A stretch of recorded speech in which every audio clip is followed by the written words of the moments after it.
Kita beralih ke berita selanjutnya. Partai Golkar menggelar rapat pimpinan nasional di Balikpapan, Kalimantan Timur. Adapun agenda Rapimnas itu akan membahas sejumlah hal strategis. Salah satunya berkaitan dengan persiapan pemilu legislatif dan juga pemilu presiden 2019. Untuk mengetahui jalannya Rapimnas Partai Golkar hari ini, kita akan bergabung bersama reporter Aditya Warman serta juru kamera Rangga Samudra. Ya, Adit, bagaimana agenda Rapimnas dari Partai Golkar hari ini di sana? Baik, Popi dan juga pemirsa, memasuki hari kedua rapat pimpinan nasional ataupun Rapimnas Partai Golkar tahun 2017 ini dibuka dengan pemaparan yang langsung diberikan oleh Jenderal TNI Gatot Nurmantio. Tadi sekitar pukul 10:30 waktu Indonesia bagian tengah, Popi dan juga pemirsa, Jenderal TNI Gatot Nurmantio memaparkan sebuah tema besar yang menjadi salah satu nilai urgensi yang dikatakan menjadi sangat penting tidak hanya bagi institusi Partai Golkar namun juga seluruh bangsa Indonesia, dengan tema memahami ancaman, menyadari jati modal mewujudkan Indonesia menjadi bangsa pemenang. Tadi Jenderal TNI Gatot Nurmantio mendapatkan apresiasi dan juga aplaus yang cukup baik begitu dari kader Partai Golkar, tidak hanya pimpinan pusat namun juga pimpinan daerah dari ke-34 provinsi di Indonesia.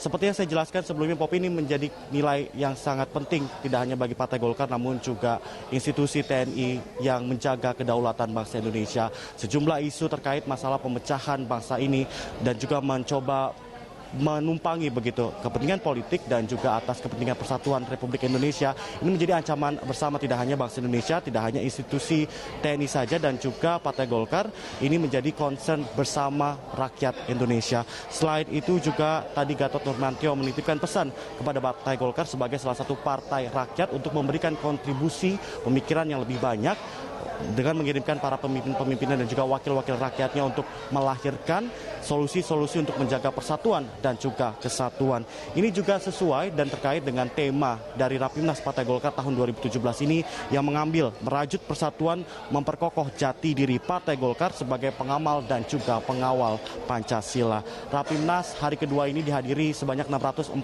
kader termasuk pengurus pusat dan juga pengurus daerah dari ke-34 provinsi. Acara selanjutnya, Popi, nanti rencananya sekitar pukul 19 waktu Indonesia bagian tengah, pembukaan secara resmi Rapimnas Partai Golkar tahun 2017 ini akan dilaksanakan. Popi. Ya, Adit, lalu bagaimana evaluasi dari Partai Golkar sendiri dari hasil pilkada serentak yang nantinya mungkin akan menjadi acuan atau pertimbangan untuk menuju pemilu legislatif? Baik, Popi dan juga pemirsa, tentunya Rapimnas Partai Golkar tahun 2017 ini menjadi titik penting bagi para pengurus Partai Golkar untuk melahirkan strategi selanjutnya. Mempelajari dari pilkada tahun 2017 ini sebanyak 58% kemenangan Partai Golkar ini diklaim menjadi salah satu pencapaian yang cukup baik dan target ini akan ditambahkan nantinya Partai Golkar menargetkan di atas 60% kemenangan. Dan untuk informasi selengkapnya sudah hadir bersama kami di sini Ketua Harian DPP Partai Golkar Nurdin Halid. Pak Nurdin Halid, terima kasih atas waktunya bersama tim Berita Satu sini, Pak. 60% target pilkada, pileg dan maksudnya pilkada tahun 2018 mendatang ini, strategi apa dari evaluasi pilkada tahun 2017 ini yang nantinya akan dibahas di dalam Rapimnas Partai Golkar? Jadi Rapimnas Partai Golkar ini sangat strategis karena antara lain kita akan membahas persiapan secara awal daripada Partai Golkar menyongsong kompetisi politik tahun 2019. Pileg dan Pilpres, sekaligus mengevaluasi daripada pelaksanaan Pilkada 2017 serentak dalam rangka menghadapi Pilkada serentak 2018. Memang Ketua Umum Partai Golkar Pak Setia Novanto telah mentargetkan 60% Pilkada serentak 2017 maupun 2018. Strategi tidak lain bahwa kita akan mengevaluasi pelaksanaan konsolidasi organisasi, konsolidasi kaderisasi dan konsolidasi program. Karena tiga konsolidasi ini sangat menentukan daripada capaian-capaian target yang telah ditetapkan, dan alhamdulillah 2017 sebetulnya kita mencapai target 58% dari 60%. Ini pertanda bahwa konsolidasi organisasi, kaderisasi maupun program telah berjalan dengan baik. Namun demikian tetap kita harus mengalokasikan evaluasi untuk mengatur langkah-langkah taktik dan strategis menghadapi Pilkada 2018 yang akan datang. Pak Nurdin Halid, ini terkait masalah tadi juga pemaparan dari Jenderal TNI Gatot Nurmantio bahwasanya isu SARA ini menjadi salah satu tunggangan politik. Nah, ada langkah konkret yang nantinya mungkin akan dibicarakan di dalam Rapimnas oleh Partai Golkar untuk menentukan strategi selanjutnya guna menghadapi tahun politik tahun 2018 dan tahun 2019 mendatang. Ya, Partai Golkar yang sejak didirikannya itu adalah salah satu tujuannya adalah untuk menjadi pengawal dan pembela serta pengamal daripada Pancasila, mempertahankan Pancasila sebagai dasar negara, pandangan hidup bangsa Indonesia dalam upaya untuk mempertahankan negara kesatuan Republik Indonesia.